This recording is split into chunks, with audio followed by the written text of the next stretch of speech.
இறுதி யுத்தத்தின் பேரவலத்தினை தாங்கி நிற்கும் நந்திக்கடல் உணர்வுபூர்வ அஞ்சலி ஆரம்பம். கடவுச்சீட்டு முறைமையில் ஏற்படவுள்ள மாற்றம் அமைச்சர் வெளியிட்ட தகவல். தாய்வான் நாடாளுமன்றத்தில் தகராறு வெளியான பரபரப்பு காணொளி. இரண்டு யுகத்துக்குள் செல்லும் இலங்கை எச்சரிக்கை முன்னாள் சபாநாயகர். இலங்கை தமிழர்களுக்கான சுதந்திர வாக்கெடுப்பு வேண்டும் அமெரிக்காவில் முன்வைக்கப்பட்டுள்ள வரலாற்று தீர்மானம். தமிழின படுகொலையை சர்வதேச அங்கீகாரத்துக்கு முன்னெடுத்துச் செல்லும் ரேணுகா இன்பகுமார். குமரபுரத்தில் படுகொலை செய்யப்பட்டவர்களுக்கு மட்டக்களப்பு சிவில் சமூகத்தினர் அஞ்சலி. முள்ளிவாய்க்கால் பேரவலத்தின் 15ஆம் ஆண்டு நினைவாக இன்றைய தினம் நந்திக்கடலில் மலர் தூவி ஈகை சுடரேற்றி அஞ்சலி செலுத்தப்பட்டுள்ளது. முள்ளிவாய்க்காலில் உயிர்நீத்த உறவுகளுக்கு முன்னாள் வடக்கு மாகாண சபை உறுப்பினர் துரைராசா ரவிகரன் இன்று நந்திக்கடலில் மலர் தூவி சுடரேற்றி உணர்வுபூர்வமாக அஞ்சலி செலுத்தியுள்ளார்.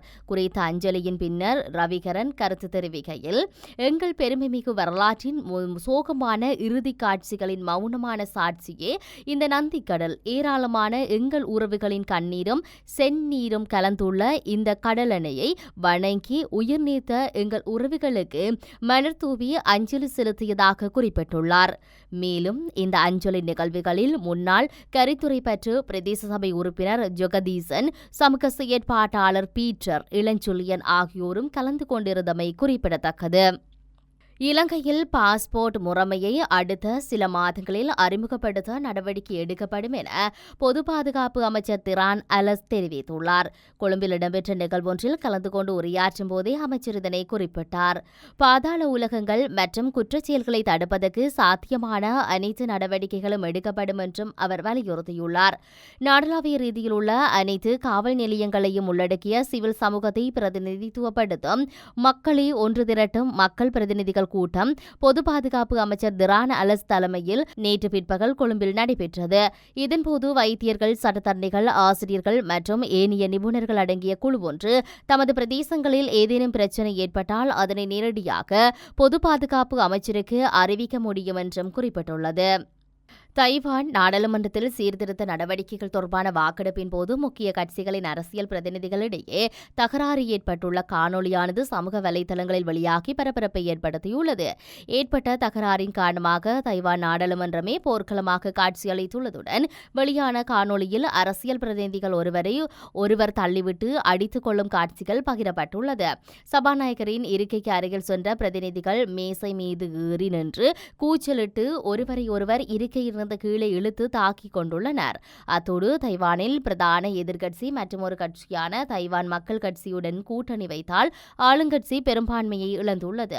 இந்த நிலையில் அதிபராக தேர்ந்தெடுக்கப்பட்டுள்ள லாய் சிங் தே இன்னும் சில நாட்களில் அரசு பதவி ஏற்க உள்ள நிலையில் இதனை பயன்படுத்தி அரசாங்கத்தை விட நாடாளுமன்றத்துக்கு அதிக அதிகாரம் வழங்குதல் மற்றும் அரசின் முக்கிய பிரமுகர்கள் மீது கிரிமினல் வழக்குகள் பதிவு செய்தல் உள்ளிட்டவற்றை இந்த விவாதமும் முன்னறிவிப்பும் நிறைவேற்ற பெரும்பான்மை வாக்குகள் கொண்ட எதிர்க்கட்சி முயன்றதே இந்த தகராறுக்கு காரணம் என தெரிவிக்கப்படுகிறது. மேலும் கடந்த 2020ஆம் ஆண்டு அமெரிக்காவிலிருந்து பன்றிகளை இறக்குமதி செய்யும் விவகாரத்தில் வாக்குவாதம் ஏற்பட்டு எதிர்க்கட்சியினர் ஆளுங்கட்சியினர் மீது பன்றியின் குடலை எறிந்து தைவான் நாடாளுமன்றத்தில் சர்ச்சையை ஏற்படுத்தியது குறிப்பிடத்தக்கது. இலங்கையை இருண்ட யுகத்துக்குள் கொண்டு செல்லாமல் இருப்பதற்கு நடவடிக்கை எடுப்பது ஒட்டுமொத்த சமுதாயத்தினரும் பொறுப்பு என நாடாளுமன்றத்தின் முன்னாள் சபாநாயகரும் சமூக நீதிக்கான தேசிய இயக்கத்தின் தலைவருமான ஹரு ஜெயசூரிய தெரிவித்தார்.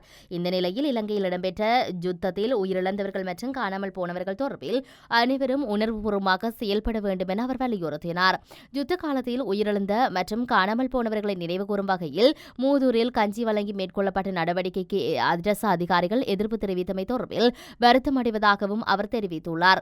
இலங்கையில் இடம்பெற்ற யுத்தத்தின் போது உயிரிழந்தவர்கள் மற்றும் காணாமல் போனவர்கள் பற்றி பாதிக்கப்பட்ட தரப்புகளுக்கு இருக்கும் மனவேதனையை ஒரு சமூகம் என்ற வகையில் உணர்வுபூர்வமாக அனைவரும் புரிந்து கொள்ள வேண்டும் என ஹரு ஜெயசூரிய வலியுறுத்தியுள்ளார். இலங்கையில் இனப்பிரச்சினைக்கு தீர்வு காண ஈழத்தமிழர்களுக்கான சுதந்திர வாக்கெடுப்பு நடத்தப்பட வேண்டும் என வலியுறுத்தி அமெரிக்க காங்கிரஸ் உறுப்பினர்கள் வரலாற்று தீர்மானம் ஒன்றை அமெரிக்க நாடாளுமன்றத்தில் முன்வைத்துள்ளனர்.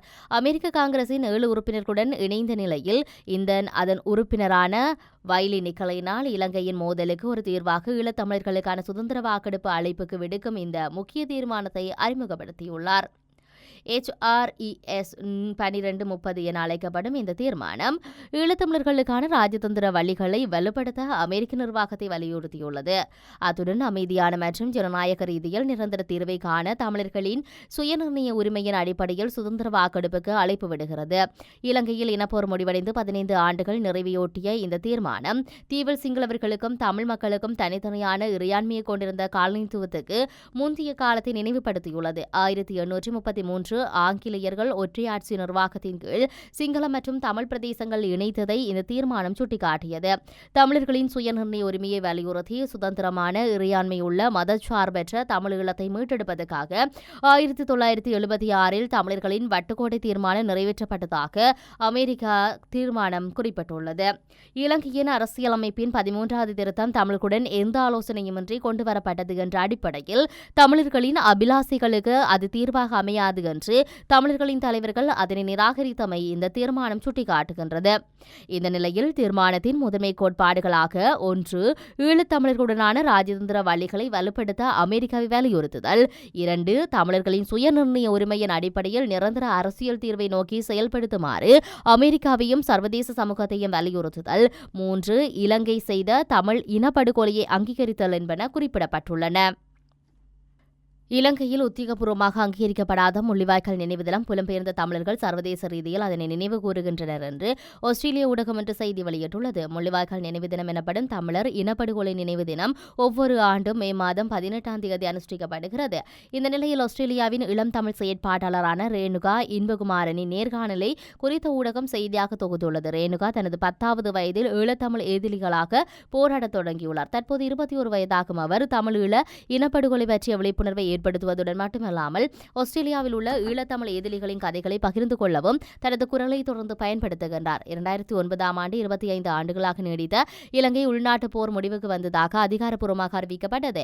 பொதுவாக தமிழ் புலிகள் என்று அழைக்கப்படும் தமிழீழ விடுதலை புலிகள் இலங்கை தமிழர்களுக்கு எதிராக பாகுபாடு மற்றும் துன்புறுத்தல்களால் உந்தப்பட்டு வடக்கு கிழக்கில் தமிழகம் என்ற ஒரு சுதந்திரமான தமிழ் அரசை நிறுவ போராடியுள்ளனர்.